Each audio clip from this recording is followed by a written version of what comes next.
Sí, adelante, adelante. Bueno, muy buenas noches a todos. Hoy me tocó hablar parte de lo que es el cáncer de páncreas.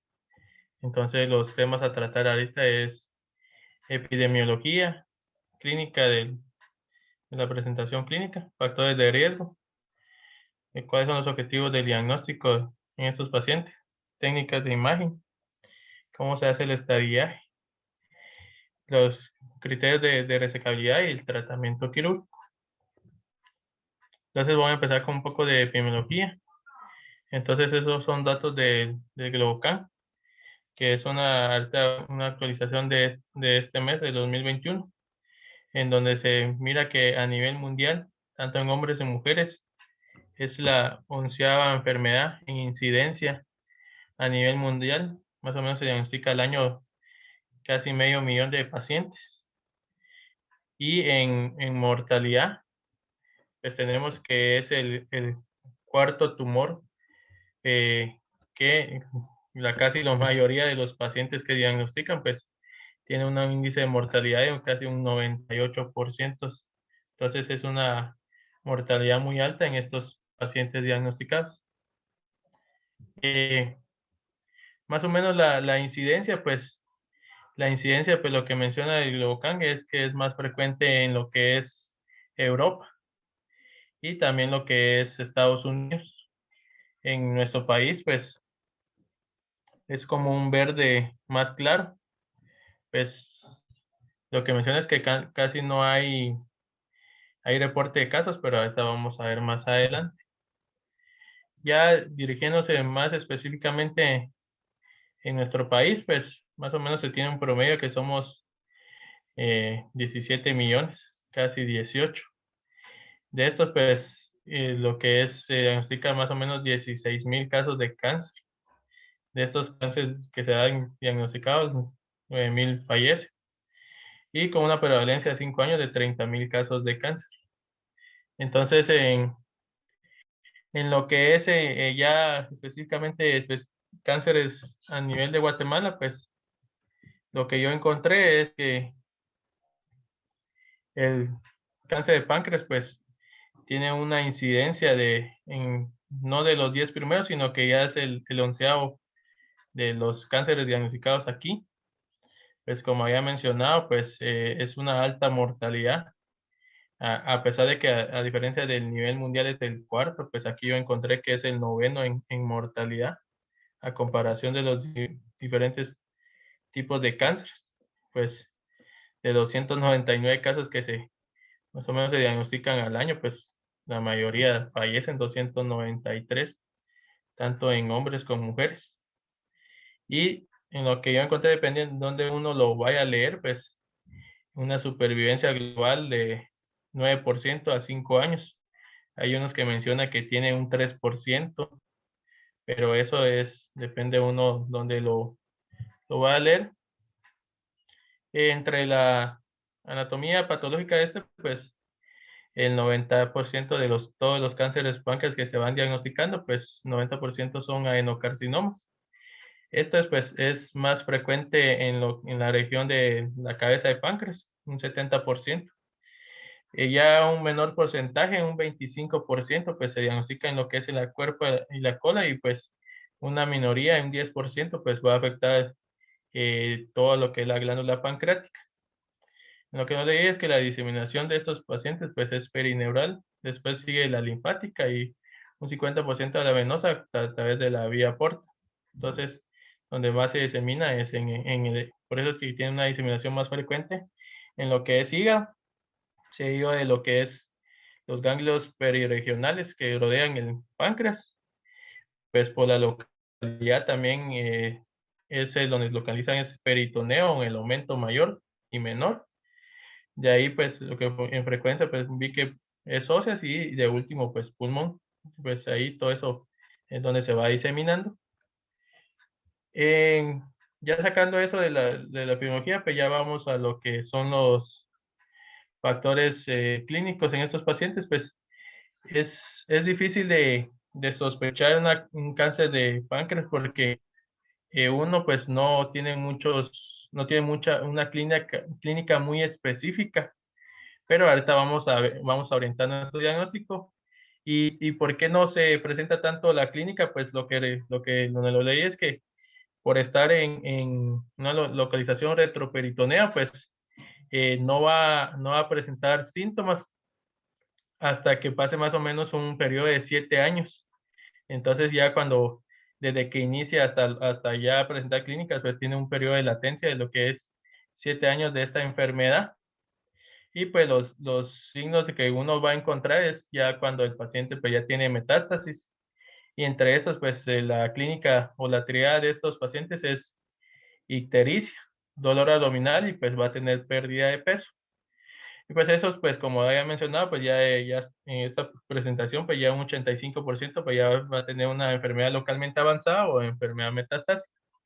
Y pues lo que se ha intentado es identificar antes que se presente esta clínica, identificar lo que son una población de alto riesgo.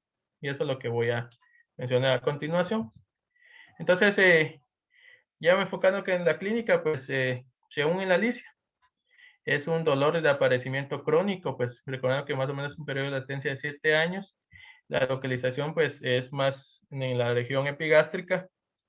Cuando da el dolor, pues es un dolor intenso, profundo, de apariencia clínica, cólico, es un cólico, perdón. Y este, pues se asemeja a lo que es la pancreatitis, pues se va a irradiar hacia la espalda. Este es un dolor que es continuo. El paciente se va a estar quejando siempre de dolor epigástrico y este pues empeora cuando hay ingesta de comida. Ya con eso pues asociado a eso por la localidad, dependiendo en dónde se esté el tumor, pues más o menos pues como había mencionado el 70-80% pues va a estar asociado en la cabeza de páncreas. Entonces todo esto ya cuando el tumor pues vaya agrandando va a obstruir lo que es la vía biliar. Entonces secundario a todo eso pues por la localidad pues va a presentar lo que es ictericia y también porque se va a estar invadiendo el hígado. Entonces también puede tener dilatación de la vía biliar. Secundario a eso pues presenta la ictericia y la pérdida de peso, pues se da porque el paciente, como cualquier tumor, pues da lo que es anorexia por va a tener sensación de llenura o sensación precoz de saciedad. Asociado a eso, pues por la misma obstrucción que va a tener el paciente, pues presenta lo que es náuseas y vómito, y por la misma ictericia, pues el paciente presenta lo que es diarrea, y esta diarrea pues va a ser eh, una esteatorrea o una diarrea grasosa, por decirlo así. Entonces, muy raramente pues se diagnostica a un paciente con la enfermedad localizada, donde lo leí, pues es un 10% de que se diagnostica en estos pacientes y a los pacientes que se diagnostica de una enfermedad localizada, pues si se llega a tener la opción quirúrgica, pues estos pues tienen una supervivencia global de un 34% al estar ya operados, pero recordando que más o menos se diagnostica en una enfermedad ya localmente avanzada. Entonces 38% de los pacientes con enfermedad localizada son diagnosticados en esta etapa y la mayoría de estos pacientes pues van a ser diagnosticados en una enfermedad metastásica y la mayoría en un 50%.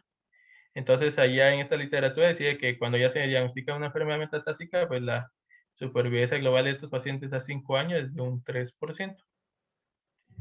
Entonces, ¿cómo vamos a identificar los factores de riesgo para sospechar el cáncer de páncreas? Pues más o menos lo que refiere es que un paciente normal, como sin factores de riesgo como nosotros, pues tenemos nosotros la probabilidad de que se diagnostique cáncer de páncreas en un 1%, ya que estos, pues la mayoría de estos cánceres de páncreas pues son esporádicos en un 90%, pero y menos del 10% o menos pues tienen factores hereditarios, como los que vamos a mencionar más adelante. Pues esto pues se va dando con mutaciones genéticas dentro de la misma familia, el cual más o menos se ha visto que es de generación de primera generación a la siguiente. Y esto pues ya nos lleva a lo que es la población de alto riesgo. Más o menos la enfermedad en que se diagnostica a estos pacientes pues es una edad entre 55 a 65 años. Esta es la frecuencia en que se va a presentar el paciente con la clínica. Es mayormente en hombres y en mujeres. Ahorita vamos a ver por qué. Esto dice que tiene más probabilidad de diagnosticales en raza negra, tiene un 25% mayor de adquirirla en comparación con la raza hispánica o blanca. Asociado a eso, como todos los cánceres, pues está lo que es el tabaquismo. Y otro de los factores de riesgo, pues es la obesidad. Dice que la obesidad, pues, o la dieta alta en grasa, pues, va a tener insulinemia el paciente. Entonces, todo eso secundario se ha visto asociación de los factores de crecimiento insulínico. O sea, se ha creído que este es uno de los factores que afecta en el cáncer de páncreas, y la misma insulinemia continua, pues, va a hacer que el paciente, pues, a esa edad, sin que tenga obesidad, por decirlo así, pues va a debutar como diabetes, y dice que diabetes es uno de los primeros síntomas de cáncer de páncreas, pero esto pues siempre hay que individualizar a cada paciente, porque si no, creeríamos que todos los diabéticos pues tienen o van a hacer cáncer de páncreas, perdón. Y también el alcoholismo. Entonces el alcoholismo lo que hace en estos pacientes, pues si es continua la ingesta, lo que va a hacer es que sea un factor de riesgo para producir pancreatitis, y esta pancreatitis continua pues va a llegar a, a no ser controlada y va a producir lo que es una pancreatitis crónica, que es uno de los diagnósticos diferenciales en sospechar en cáncer de páncreas, como vamos a ver más adelante. Y asociado a los factores de riesgo hereditarios, pues tenemos que la edad más tabaquismo, y son pacientes diagnosticados con enfermedad de Pest-Jäger o historia familiar que alguien haya tenido cáncer de páncreas o una pancreatitis hereditaria, pues dicen que esto, pues la probabilidad de que estos pacientes tengan cáncer de páncreas, pues es más frecuente que los factores de riesgo que acabo de mencionar anteriormente. Entonces, si uno tiene un paciente así, pues lo que recomienda es estarles haciendo estudios de imágenes. Y lo que recomienda esta literatura es que lo que tenemos que hacer es solicitarle lo que es un ultrasonido endoscópico. Entonces, la idea es detectar a estos pacientes con altos factores de riesgo y detectarlos en el periodo de latencia que se da en 7 años. Entonces, tenemos chance de detectarlos a tiempo para que al momento que no sean diagnosticados, pues no sea una enfermedad localmente avanzada o enfermedad metastásica o ese caso. Uno de los que tenemos que sospechar siempre cuando tenemos un paciente con cáncer de páncreas, pues son pancreatitis crónicos o pancreatitis autoinmune, ya que estos pues asemeja la sintomatología con los cánceres de páncreas, y entonces estos pacientes llegan a presentar lo que es ictericia. Asociado a eso, pues también tienen pérdida de peso, eleva lo que es el carcinógeno 19.9, y esto, pues como vamos a ver en ejemplos, pues también da agravamiento de la glándula del páncreas a través de la tomografía, y también lo que esto da son microcalcificaciones que nos hace sospechar también en pancreatitis crónica o en cáncer de páncreas. Ahorita vamos a ver cómo es que llegamos a un diagnóstico. Y pues esto, pues hacemos el diagnóstico por medio de la biopsia. Entonces, ¿qué estudios se tiene que pedir en estos pacientes? Pues siempre, si hay sospecha clínica de que el paciente tiene dilatación de la vía biliar, pues lo que se pide es una tomografía de tórax y pélvica, una endoscopía, un ultrasonido endoscópico, ahí me confundí, perdón. Una resonancia, pues si está indicado, vamos a ver quiénes se le vamos a pedir. También pacientes en alto riesgo, como los que acabo de mencionar, pues se les pide lo que es un PET scan. Si el paciente pues llegara a presentar lo que es ictericia o tiene dilatación de la vía biliar, pues lo que recomiendan es solicitar un RCP para poder intentarlo liberar lo que es la vía biliar. Y si lo voy a mencionar más adelante, pero si esto no es posible realizar lo que es el RCP, pues ya se pide un drenaje percutáneo ya por tomografía. Y el CA19-9 lo voy a mencionar más adelante, pero se tiene que tomar un CA19-9 basal, y pues voy a mencionar con cuáles son los alterados, pero esto se utiliza cuando ya se haya drenado lo que es la vía biliar, y eso nos va a servir más adelante, lo voy a mencionar para seguimiento y pronóstico de los pacientes. Y pues si no hay sospecha de que esté dilatada la vía biliar y ya pues al paciente lo detectamos una enfermedad metastásica que la mayoría es en hígado, pues y no nos hacemos bolas y lo que hacemos es que biopsiamos lo que es el hígado. Entonces lo que recomienda si hacemos nosotros una tomografía de tórax y pélvica y no hay una enfermedad o una lesión más que solo la sospecha de una masa en el páncreas, pues lo que nos recomienda es sacar una tomografía helicoidal o una tomografía trifásica. Pues esto nos va a ayudar bastante a que tiene una sensibilidad de detectar lesiones en un 73% del tumor. También nos va a ayudar a diagnosticar lo que son enfermedad ganglionar o invasión vascular y también lo que nos detecta en un 87% de localizar lo que es la metástasis. Entonces, en estos, pues, se pide una tomografía normal. Pues esta es una tomografía simple, que en este se mira en su corte axial, se mira la lesión a nivel de cabeza de páncreas. Entonces, lo que se hace es que se administra lo que es un medio de contraste, y lo que hace el radiólogo es que a los 10 segundos de haber administrado el medio de contraste, pues el medio de contraste se administra en vía oral e intravenosa. Entonces ya se mira, lo que menciona es que las lesiones neoplásicas pancreáticas son hipovasculares, entonces se va a ver cambio en las densidades del páncreas. Entonces, la lesión neoplásica, pues es una lesión más hipodensa a comparación de lo que es el páncreas. Entonces, si recordamos que en la fase arterial, pues no debería haber un llenado de las lesiones metastásicas, y ya a los 35 segundos de haber administrado lo que es el medio de contraste, pues ya tenemos lo que es la fase portal, y la fase portal lo que va a hacer es que va a haber cambios que nos ayuda a detectar lo que son lesiones metastásicas a nivel hepática. Entonces se va a estar viendo las lesiones. Entonces esto nos ayuda, y esto lo piden los cirujanos de abdomen para ver si si es una enfermedad localizada o una enfermedad metastásica, y esto pues ya quedaría afuera del tratamiento quirúrgico. Entonces esto es lo que deberíamos de solicitar en los pacientes que solo tengamos una lesión única de páncreas.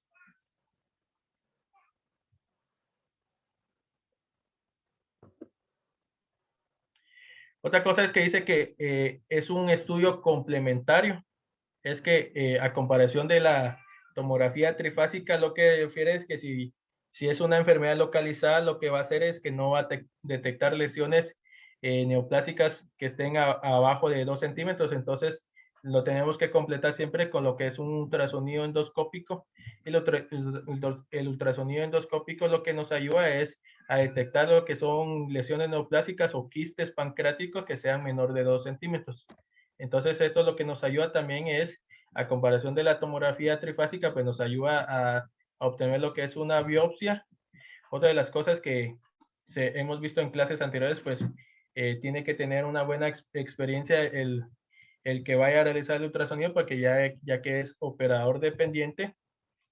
Esto pues lo que menciona es que hay que hacerlo en los pacientes ya con factores de riesgo, pues se hace más o menos un promedio a los 10 años antes de que si un familiar ha sido diagnosticado de cáncer de páncreas, recordando que son los 7 años de latencia en que se produce ya la lesión, o más o menos un promedio de 50 años de edad, pues ya se utiliza lo que es este estudio. Y pues lo que nos va a reportar este estudio, pues es lo que es el tamaño del quiste. Pues recuerdo que puede detectar abajo de 2 centímetros las lesiones, si hay engrosamiento del quiste que nos hace sospechar que son lesiones neoplásicas, y si hay una lesión, pues a nódulos que rodean lo que es la lesión neoplásica. También cambios del tamaño de la glándula prostática, que podemos ver aquí. Son 3 imágenes o 3 ejemplos en donde que nosotros miramos que se mira aquí esta lesión, que esta pues nos hace sospechar que es un pseudoquiste. Se mira los cambios de la densidad en estos pacientes. También en este ejemplo miramos que hay quistes pancreáticos, y estos pues son muy frecuentes en los pacientes con pancreatitis crónica. Entonces se mira lo que es la anormalidad del páncreas y esto pues lo que nos hace sospechar de que el paciente pues puede tener una pancreatitis crónica o una lesión neoplásica y así es como se llega a detectar lo que son los quistes. Entonces si podemos ver aquí cómo se localiza lo que es la lesión, entonces esto, una de las ventajas es que le ponen Doppler para ver qué tan, si está irrigada o no la lesión y esto pues también nos ayuda a detectar que son quistes con adenopatía asociadas y pues como ya si el diagnóstico es dudoso, pues tenemos la opción de que el que vaya a realizar el estudio, pues tiene la posibilidad de hacerle una biopsia, que esto pues es complementario con la tomografía trifásica. Ahora, lo que menciona en la resonancia es que si nosotros nos da duda tanto en el ultrasonido endoscópico o en la tomografía, pues ya podemos optar lo que es una resonancia, pero la resonancia nos la solicitamos cuando tenemos un diagnóstico inferencial en que los pacientes no podemos encontrar la causa de la ictericia, recordando que hay lesiones que son de ámpula o de vía biliar, entonces si no logramos detectar cuál es la causa de la lesión, entonces ya se solicita lo que es la resonancia. Una de las cosas que no podemos hacer es que pues no se puede realizar una biopsia, pero sí es un estudio muy sensible, ya que eh, se detecta, tiene una sensibilidad de un 90%, y pues otra de las cosas que no se puede hacer, y sí en ultrasonido escópico, es que pues no puede colocar stents si hay obstrucción de la vía biliar, y como había mencionado, pues solo hay cuando hay duda en la historia clínica, en los laboratorios, en ultrasonido. Entonces aquí podemos ver que en T1 se mira la lesión en la cabeza del páncreas, pero ya en T2 pues se sigue visualizando lo que es la lesión, y este es un corte coronal en donde se mira que sigue habiendo lesión. Y otra cosa es que es específicamente para vía biliar, entonces podemos observar aquí que aquí está como que el páncreas, se mira la obstrucción y se mira la dilatación de la vía biliar. Entonces se mira aquí cómo se observa la lesión en la cabeza del páncreas y podemos ver tanto la dilatación de la vía biliar extrahepática como la dilatación de la vía biliar intrahepática. Entonces, si nosotros necesitamos liberar lo que es la vía biliar, pues ya lo que nos sugieren es realizar lo que es un RCP. Esta es la ventaja de hacer el RCP, pues es un proceso ambulatorio en el cual se meten dos tipos de endoscopía. Pues la primera parte solo llega al duodeno y ya estando el duodeno, pues sale otra aguja que se llama duodenoscopía. Pues ya se mete por la ampolla de Vater y pues lo que se llega a meter es hasta los conductos biliares o los conductos pancreáticos. Pues ya estando ahí en posición el duodenoscopio, pues se administra lo que es medio de contraste y se toma lo que es una imagen radiográfica y con esto pues podemos ver, como en este ejemplo, pues obstrucción de la vía biliar secundaria a una lesión neoplásica, y esto pues así como el ultrasonido endoscópico pues nos da chance también por medio de un cepillado de lo que es a tomar una muestra de una biopsia, y si este pues procedimiento no es posible colocar un stent, pues ya se va uno a liberar la vía biliar con, colangiografía transepáctico percutánea o lo que nosotros conocemos como drenaje Pictet. Pero al hacer esto, pues tenemos complicaciones. ¿Y qué complicaciones podemos tener al realizar un RCP? Pues en un 5 a 7%, pues los pacientes que realizan este procedimiento, pues van a sufrir lo que es pancreatitis. También otra de las complicaciones es un desgarro la misma aguja del endoscopio, y pues también enfermedades infecciosas que es colangitis. Entonces siempre hay que estar vigilando a los pacientes que se le haga este procedimiento, pues que no haya eh, procesos infecciosos, o lo que se sugiere también es profilácticamente iniciar el tratamiento posteriormente al hacer este estudio.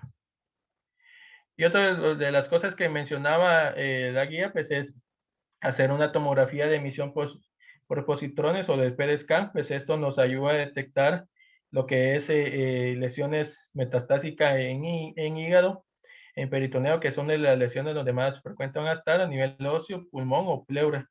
Entonces, aquí lo que podemos ver es la lesión que se mira más o menos entre el cuerpo de páncreas, se mira una dilatación de la vía biliar, cuando se mira una vesícula biliar agrandada, pero lo que no detecta son lesiones metastásicas. Entonces, esta es una enfermedad localizada en donde solo se mira la lesión localizada en el páncreas. Entonces nos ayuda bastante en detectar lesiones localizadas o metastásicas, pero son estudios, a comparación de las otras, pues son estudios que son un poco más costosos.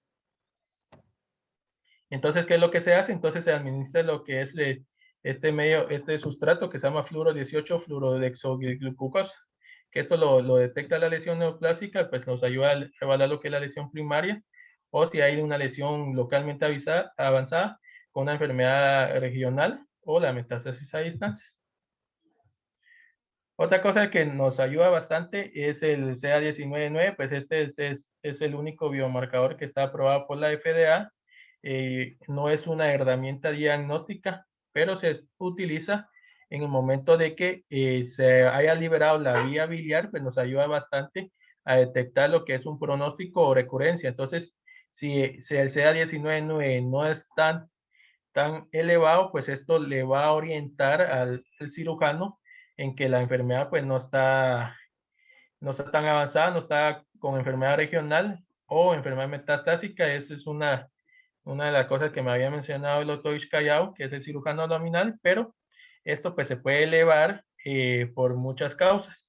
Y entre los ejemplos en que se puede elevar este biomarcador, pues está lo que es la ictericia, que es como el principal factor que se eleva. Entonces, como le digo, se tiene que utilizar este biomarcador si uno lo va a utilizar, ya liberando lo que es la vía biliar, y otros de los factores donde se eleva es en pancreatitis aguda y crónica, en pacientes con infecciones como colangitis, en la misma cirrosis hepática, enfermedad renal crónica, o también se puede asociar a otras lesiones neoplásicas como es cáncer gástrico, colon, pulmón y ovario. Y ovario, lo que mencioné es cuando el primario es un adenocarcinoma mucinoso.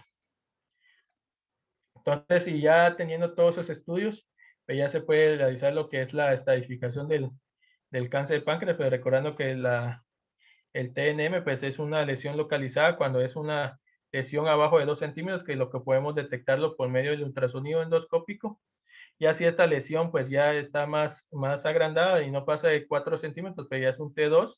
Arriba de 4 centímetros, pues ya es un T3. O cuando ya hay una invasión localizada en el tronco ciliar con la arteria mesentérica o en hígado, pues vamos a ir mencionando los ejemplos, pues ya es una lesión más avanzada. Y pues en el ADN, pues si hay metástasis que no tiene que ser mayor de 3 de nódulos linfáticos o mayor de 3 N2, y metástasis si hay lesión metastásica, que donde va a meterse primario es el hígado. En base a eso, pues se va a estadificar al paciente.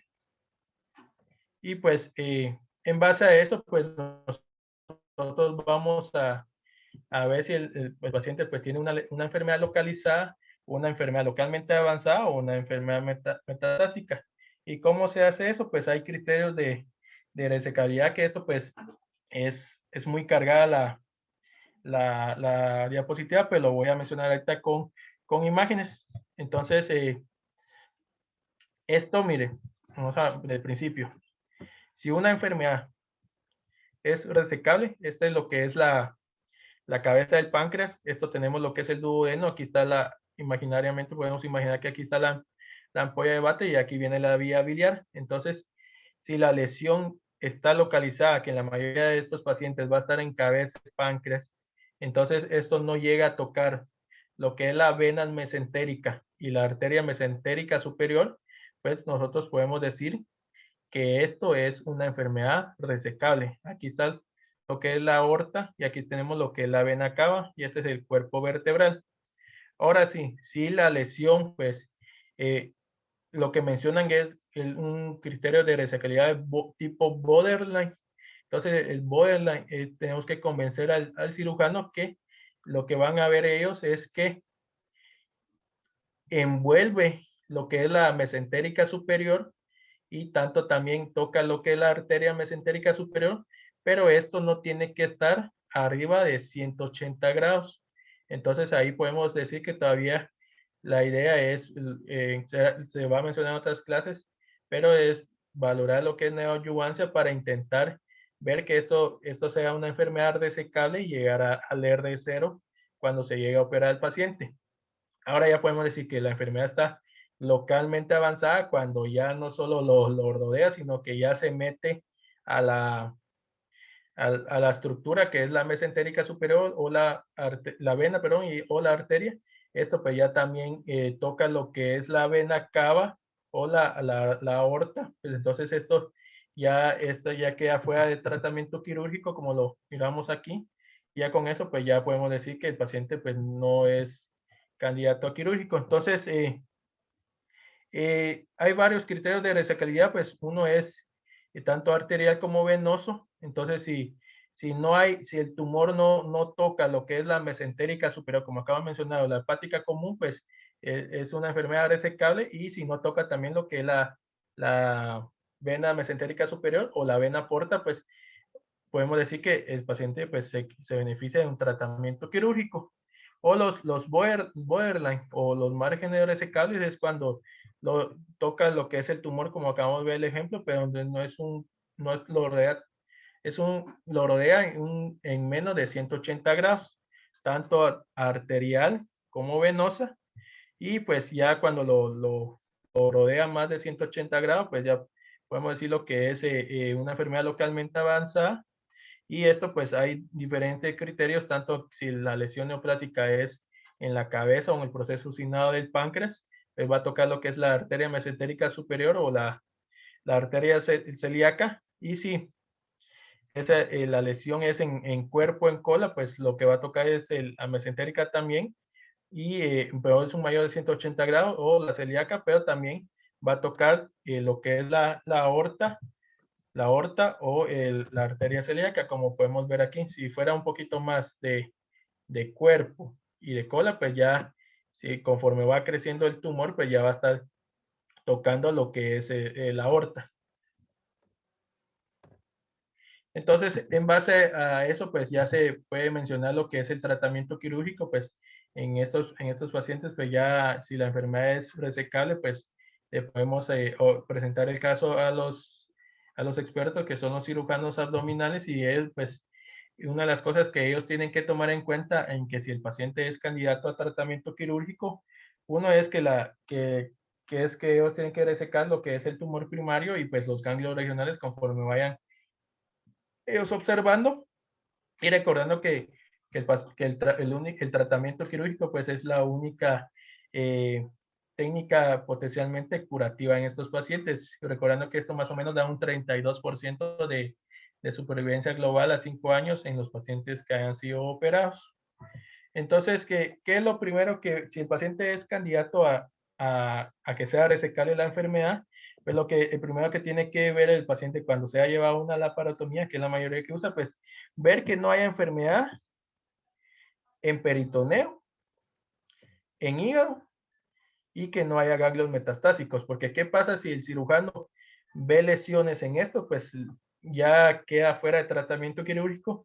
Entonces lo que hace el cirujano es que solo inicia la operación, pero ya no avanza más. Entonces estos pues dicen que no son candidatos a recesión quirúrgica, pues ya que no se ha visto beneficio en estos pacientes que se han operado. Entonces eso es lo primero que tiene que observar el cirujano. Y pues otra cosa es que viendo si no hay lesión tanto de peritoneo, hígado o ganglios metastásicos, pues otra cosa que va a observar el cirujano es el tamaño del tumor para verlo, porque no es lo mismo verlo en tomografía que ya verlo en vivo, el grado del tumor, cuántas afectaciones ganglionares va a tener el paciente, los márgenes que va a tener en el momento que pensando que sea un borderline, ver si alcanza estos márgenes, si no hay invasión también capsular o invasión linfovascular en estos pacientes. Y también otra cosa es que esta es una operación de duración larga, que más o menos dice que es entre 7 a 8 horas, pero esto pues va variando en donde lo refieren, porque dicen que esta esas operaciones en centros de volúmenes altos, pues tiene una mortalidad entre 1 y 2%, pues lo que nos había mencionado el doctor Iscayao la vez pasada es que más o menos ellos tienen un centro de volumen intermedio y que tenían su mortalidad en sus pacientes de un 3%. Entonces, que se asemeja a las comparaciones que en donde uno lo va leyendo. Y entonces, en base a eso, pues el cirujano también va planeando lo que es el tipo de cirugía que va a ameritar este paciente. Si recordamos un poco, pues aquí podemos observar lo que es la aorta y la cava. Entonces, dependiendo qué tanto envuelva el tumor, pues así va a ir viendo el cirujano, porque a veces necesita hacer reconstrucciones vasculares y esto pues lo que hace es que aumenta más la morbimortalidad intraoperatoria.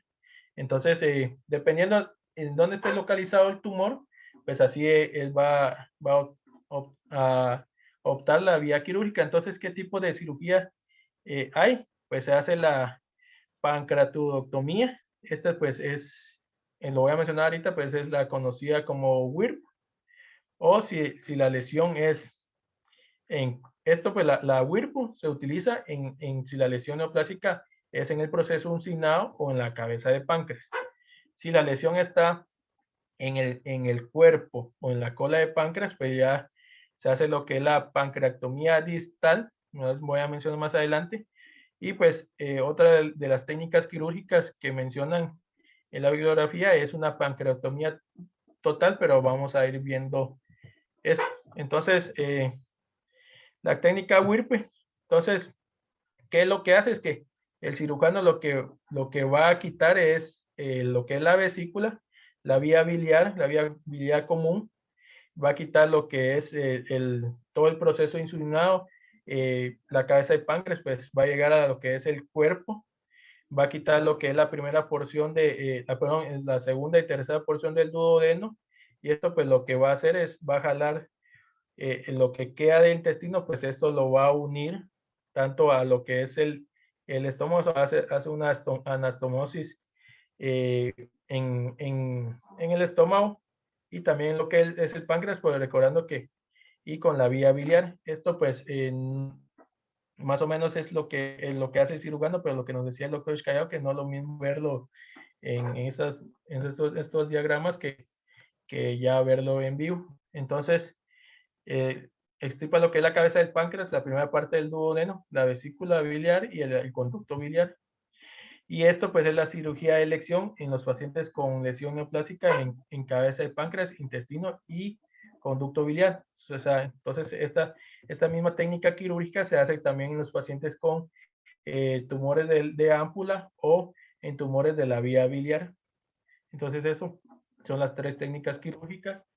Y otra cosa es que se opta en la pancreatomía distal es cuando la lesión pues no afecta lo que es el proceso uncinado o cabeza de páncreas, sino que la lesión está en cuerpo, en cola de páncreas. Entonces lo que hace el cirujano es que ya no quita ya no quita lo que es parte de la vía biliar, la vesícula, el duodeno, ni eso, sino que ya solo quita lo que es el cuerpo y la cola de páncreas. Esto pues está muy asociado a lo que es el vaso. Entonces dependiendo de dónde esté localizado el tumor, pues también mencionan que retiran también lo que es el vaso. Entonces esta pues solo se deja, por decirlo así, solo se deja así, pues, y esto pues es una de las técnicas quirúrgicas. Y la pancreatectomía, perdón, total, esto pues es una técnica que ya no se utiliza, ya que esto pues hace que al optar por esta técnica, pues recordando que el páncreas pues, es un productor de insulina, pues el paciente pues se queda dependientemente de esta insulina, y asociado a eso pues el riesgo de diabetes es muy alto. Y no solo por eso, sino que también el paciente de por vida tiene que tomar enzimas pancreáticas, recordando que ya no hay productores de enzimas pancreáticas. Y pues lo que menciona que esta técnica quirúrgica pues ya casi no utilizan los cirujanos, sino que es la WIRPO o la pancreatectomía distal. Entonces, no hay ventaja en quitar todo el páncreas. Y secundario a todo eso, pues es una técnica menos frecuente, pues lo que hace es que también se extrae lo que es todo lo que es el páncreas, se extrae lo que es también el duodeno, más o menos entre la segunda y tercera porción. Asociado también, pues se quita la parte de la mucosa gástrica, como es el píloro, y también pues por la localidad que está muy arraigado al vaso, pues se quita el vaso. Pero esto, como he mencionado, es una técnica que casi pues los cirujanos no hacen. Entonces, en base a todo eso, pues eso es lo que yo traía. No sé si tienen alguna duda o comentario.